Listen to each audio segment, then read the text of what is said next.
This is Coach and the Kid. I'm the kid. And I'm the coach. Folks, do we have some news for you today? If you haven't seen it already, Damian Lillard was traded, but it wasn't to Miami. It wasn't to Atlanta or any of the other teams that were discussed. The Milwaukee Bucks, one of the top teams in the East, landed Damian Lillard in a 3-team trade between the Phoenix Suns, the Milwaukee Bucks, and the Portland Trail Blazers.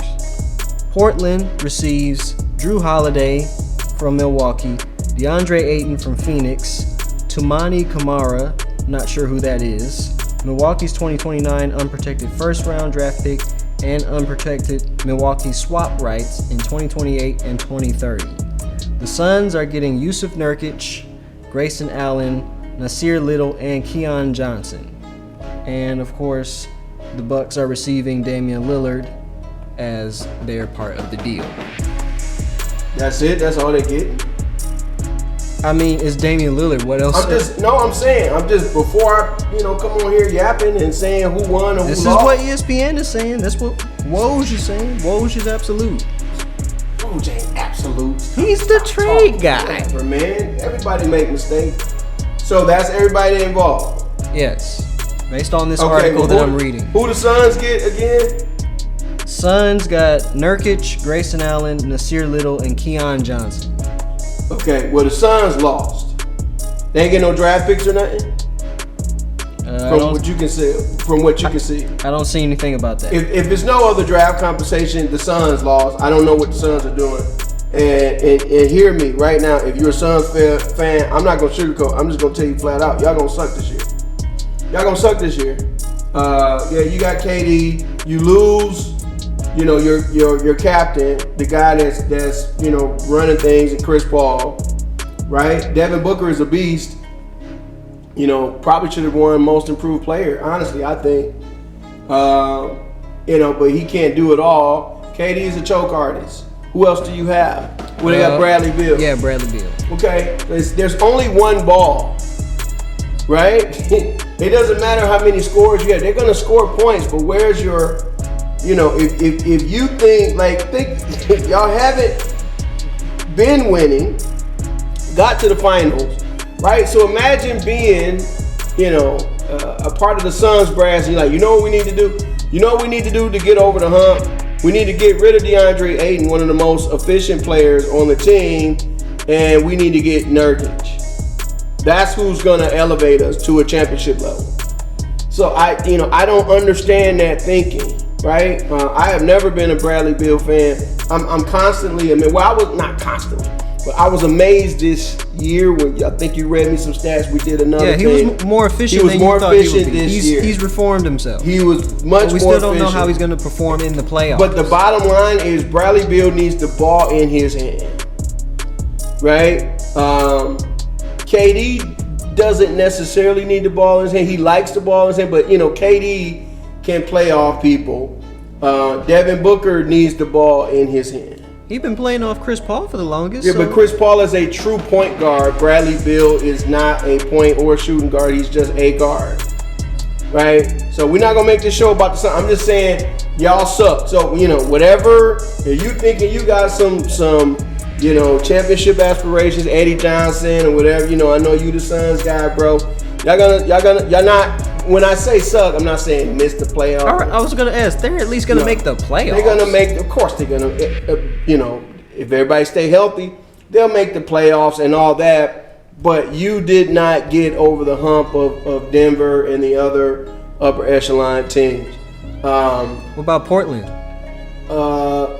You can't get back value for Damian Lillard. But I say Portland game because now Scoot is going to be able to shine. I had saw somewhere that Shaedon Sharpe was included, and I was going to be like, I don't know. That they might have got fleeced, but they kept Shaedon Sharpe. Shaedon Sharpe is a baller. If we had this kid, but if we had a show at that time, you would have heard me, before he was drafted, saying that Shaedon Sharpe is going to be one of the best players out of this draft. And that was coming out of high school. And my opinion has not changed. right? So you gain, to me, you almost gained another player because now he's going to play good minutes. Did they re-sign Jeremy Grant? Yeah. Okay. So, you got Scoop, you got Shaden Sharp, you got Don't forget Jeremy about Grant. Anthony Simons. What's Right, their lineup look like now? You got Simons, you got Holiday, you got Oh, Scoop. shoot. They got Holiday? Dang it. Well, I mean, it depends on what the coach wants. If he wants to start defense, usually you start defense, you bring offense off the bench. I don't believe in that necessarily. Scoot Henderson is a starter in the NBA. Period. But do you think he should start over Simons right now? Personally, I know Scoot, so you know what I'm saying. I would, but what do you mean over? Who's your other guard? Shaden's probably it would be Holiday. Holiday is going to start. He's getting paid too much to come off the bench. What he getting paid? More than Simons. Okay, well that's. I don't know that yet. I don't coach like that, dude. I don't build my teams like. I don't care about that stuff. I care about who's the best player. See, a lot of times coaches get stuck in the rut because they looking at contracts and dudes got to play out the contracts versus the best player. If I'm in charge, I am starting. Well, you know what? I'm gonna bring Scoot Henderson off the bench for the first so many games, and then I'm gonna reevaluate. So I will start Anthony Simons, Drew Holiday. I'm starting Shaden Sharp as well at the 3, and Jeremy Grant in a position that he doesn't want to be in, which is a 4. Jeremy Grant is a 3. People don't know how to gauge Jeremy Grant. He's a long 3. He's not a 4, but he's going to have to play the 4. And then DeAndre Ayton. That's what I'm going to do initially. But my whole goal is for Scoot to start. And that's what's going to end up happening. If if he goes out there and does what I think he's going to do. The issue that you're going to have, still, even that team is only one ball. Anthony Simons is capable of averaging 30 plus. Most people would not agree with, but I was talking about Anthony Simons when he was on the bench. I'm like, this kid needs to play, right? When he was averaging like 7 points a game, I'm like, this guy is capable. He's a bona fide scorer, and he's had all these years to study under Damian Lillard. So he's capable of 30 plus, but Scoot is a different player. Scoot is a guy that's going to get to the line. He's a winner. He's more of a winner than Anthony Simons. Anthony Simons' defense is terrible. Scoot plays a little bit better defense. Shaden Sharp plays tremendous defense. So does Jeremy Grant. So that's going to be the issue. It's going to be Jeremy Grant. It's going to be Anthony Simons, trying to figure out the minutes with Scoot Henderson and Shaden Sharp. As I'm looking at this, the salary difference is not that much. Holiday's making $34.9 and Anthony is making $25. Goodness, dude. Man. I knew he was making over 30. I just had to make sure. Anthony Simons making what? 25. Dude, this gotta be one of the most expensive clubs in the NBA. Yeah, you got Jeremy, you got Simons, you got Holiday. That ain't, the salaries don't work, but they got a good team. And so now I guess we could talk about, so who's on the Bucks? Because obviously they going for it. Obviously, you got who I think is the best player, the best, overall player in the NBA, right now, not taking into consideration longevity, championships, all that, is Giannis, in my opinion. Giannis is capable of averaging 40. If Giannis was a selfish dude, he'd average 40, right? Which is saying a lot. And then you bring in who I think is the second best point guard in the NBA right now. Now, this move is going to be bad for the future. Okay, I just want to make that clear. This is going to be a bad move for the future because Dame's got like 3 years max. So they have to win this year. They have to. Otherwise, it's a failure, this year or next year. right? And usually a team needs a couple years to gel. That's what happened in Miami. Again, I told everybody that when they got LeBron and Bosh and Dwayne Wade, everybody was like, "Oh, they're gonna win this year." I said, "No, they're not. They need a year together. After that, they're gonna dominate." So I just tend to always go that way. But these two dudes play so well together. You know what I mean? I just, even though they haven't played together, I know Dame's game. I know Giannis's game. It's a match made in heaven. It really is. It's gonna open up the floor for Giannis even more. Giannis is gonna be even more efficient, and Dame is gonna hit,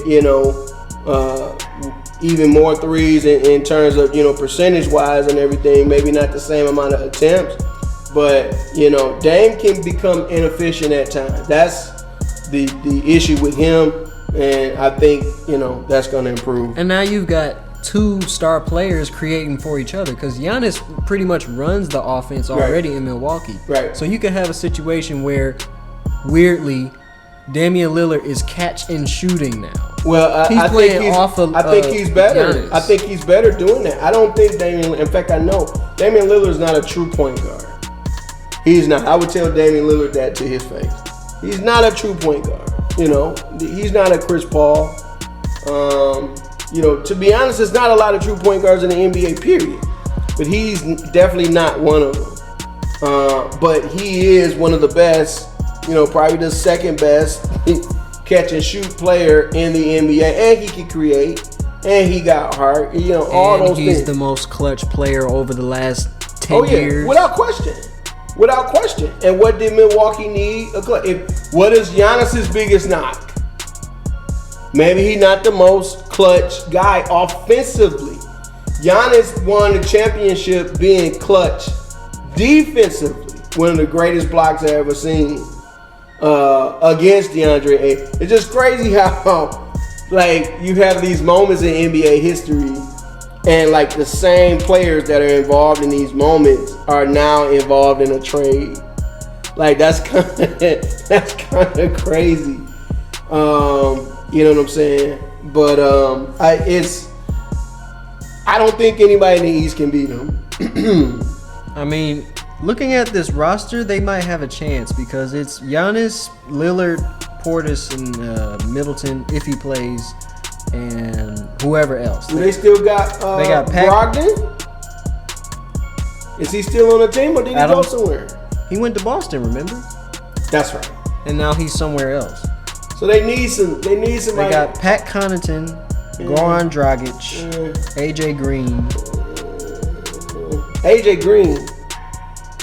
Who's AJ Green? I'm not sure. That ain't my man from Dallas. What's his name? Josh Green. Okay. No, I don't know. AJ Green played football. That's only AJ Green I know. Andre Jackson Jr. Okay. Whoa, wait a minute now. That's my dude now. From UConn. Well, okay, he would have to step up. They need some firepower off the bench. And that's what happens. When you trade people, you lose depth. Oh wait, they've got Marjan Beauchamp, the guy who scored 80 points at the YMCA. Right. He scored 80 points in the firefighter parking lot. Why do firefighters always got a basketball hoop? Y'all supposed to be what fighting else are they fire. supposed to do waiting for somebody's house to burn down? Every all fire that concrete station got a basketball hoop in the bathroom. So yeah, he scored 81 there. If anything, I don't know. He's got to do it in the real game, bro. But yeah, they need, So Middleton is still on the team. Yeah. Portis is still on the team. So. They've got the Lopez brothers. My bad. Okay, you still got Brook. I ain't worried about the other dude. Giannis gets so many rebounds, I guess it doesn't matter. I guess if you're gonna put Brook Lopez with anybody, it would be Giannis. Because he's the weirdest player, maybe in NBA history. He's weird in terms of he's 7 foot, he looks the part, but he doesn't rebound. Like, dude is, I'm talking straight out of my neck. I think he might average like 6 or 7 rebounds, per 36 or per game even or whatever. But he stretches the floor and he protects the basket a little bit, but he doesn't rebound. Like, there's never been a player in NBA history that could stretch, that was 7 foot, that could stretch the floor, right? That can protect the basket but not get rebounds. You got his number? This season it was 6.7. See, I know what I'm talking about. 6.7 rebounds. But for his career is what? 6.3 for his career overall, and starting from his rookie year, it was 8.1, 8.6, 6 even, 3.6, 6.9. Okay, so rookie year, I'm sure the coaches were telling him, rebound, bro. Like, he got a big body, 7 foot. How do you average 6, 7 rebounds a game? Well, I mean, he is slow-footed, and when the ball bounces off the, rim, you got to run out. That's for the guards to do. It's not for the guards to do. That's for the bigs to do and the forwards and all that. But, that's the only issue I have with that team. If Middleton is healthy, and everybody else is healthy, I don't know if you start Portis or whatever. You might have to bring Portis off the bench just to have some juice off the bench, right? Who's going to back up Damian Lillard? Who's the backup point guard? Goran Dragic. Who's the backup point guard? That's not a bad backup. Goran Dragic should be, running whatever post-NBA career business he's going to run. Ice cream shop, sandwich shop, Goran burgers, training people with that's what he should be doing. Goran Dragic, in my opinion, is now no longer an NBA player. So they're going to have to find a backup. And I don't know that they have the money. You get rid of Drew Holiday. Now you're looking at G Leaguers. You're looking at G Leaguers for backup. Now, hold on. There's a lot of Beasleys in the NBA. Malik is the one from the Lakers, right? Yeah. He's on the Bucks. Oh, that's great. Why didn't the Lakers re-sign him? I don't know. Well, he didn't play well for them. He was better in Minnesota. I like Malik Beasley. Oh, that's a nice signing. I mean, that's not a backup for Damian Lillard, but that's okay. I feel different now in terms. So now they got a bench. You got Malik Beasley. I would try to, bring Portis off the bench. I like Portis off the bench. I like Portis. I like him off the bench. I like what he brings. So if you have a Beasley and a Portis, now you need a backup for Damian Lillard, right? You need a defensive back. Well, see, they lost Drew Holiday. So you need a defensive backup, point guard that can possibly stretch. And I don't know I don't know that guy exists in the NBA right now, in terms of somebody that you can obtain. I don't know the G Leaguers to the nth degree. I know some of them, but they ain't got no money. So, they're going to be looking on YouTube who don't got no money? Milwaukee, they ain't got no money left. They ain't got no cap. How can they have cap room when Lillard getting 45, 50? I don't know what he getting. Yeah, but that's just Giannis and Lillard. There should still be enough space for it's not, the other scrubs on the team. The cap is like, I don't even know. You can look it up. Bro, 120, 130, 40, 50. Every team is over the cap. Right, but what you don't understand, son, is when you over the cap, you can't sign people, even if you want to. When you're over the cap, a certain number. I am not a salary cap expert, right, especially not right now. If I had been playing NBA 2K the last few years, that's when I really knew the salary cap, because they really break it down. But I don't know what the number is. But bro, you can only sign dudes for the MLE, which is the mid-level exception, or for a vet minimum contract. So what you're gonna need is a guy. Here we go. See, I know where this might be going, but that would be a bad combination. Isaiah Thomas. You're gonna need a guy. Wait, you said defensive. I know. That's what I'm saying. Defensive. I'm telling you. Don't be surprised if Isaiah Thomas end up on his team, because it's gonna be. They ain't got no money, and dude wants back in the league. I don't. Who else would it be? You got to have somebody that can play. Know, Dennis Smith. Dennis Smith, first of all, is not a defensive player, to make a difference. He can help your team. Where was he last year? Charlotte or something? I think so, yes. Yeah, so, he's okay. It's probably a guy that I'm not thinking about. But, somebody going to have to take a pay cut because they can only sign a dude for the vet men. Because without even looking at the team, I know that you can pull it up. Go to whoever Sport Track or whatever. Hoops Hype. They should have it. I know that they over the cap, bro. It's not even a question. You know what I'm saying? So, you got to look for potential holes in your team, right? And the hole is, the backup for Lillard, right? That's the biggest one. So you got to protect them. You can't overrun them. You know what I mean? So you got to have a capable backup. I'm going to say something. I'm going to tell you who it might be. Go ahead, tell me his salary cap. Active roster cap 181. And what's the salary cap? Do they tell you? They have negative 51 million in max cap space. Okay, so do you understand the owner is paying either dollar for dollar or 50% of that? Bruh, so they're gonna have to get rid of somebody. But you know who might end up on the Bucks as a defensive point guard? Why are you laughing? Because when I say the name, you're gonna laugh. No, I don't know who you talking about. Killian Hayes. I don't. Dude, that's the level that they at. They're at the level where you're going to have to get The Pistons would have to let him go. And he's gone already. Boy, it doesn't seem like they want He can't even get on the Rico Hines squad, bruh. He's not playing in the Rico Hines Summer League team. I know, but they don't seem to want to let him go for whatever reason. He hasn't proved anything. No, he's definitely better than when he came in. He can actually score with his right hand now. But can he? Yeah, some layups sometimes when there's no one around. Yeah, when there's no one around. In the same league as Marjan Beauchamp. I don't know about that. He would not score 81 in whatever. He scored 60. It's gonna be somebody like that, man. Like that's who it's gonna be.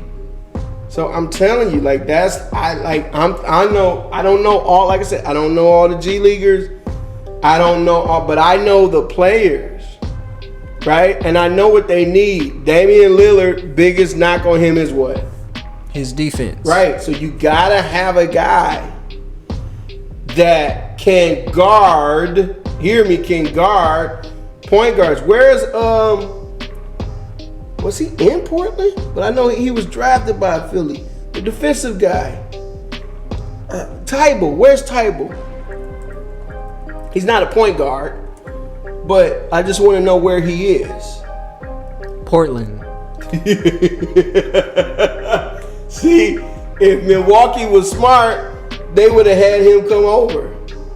And Brogdon is still in Boston. No, I think he signed somewhere else in free agency. Okay, so I know my defensive point guards. It's Brogdon. It's Drew Holiday. It's Brogdon. It's Marcus Smart. Like that would be perfect.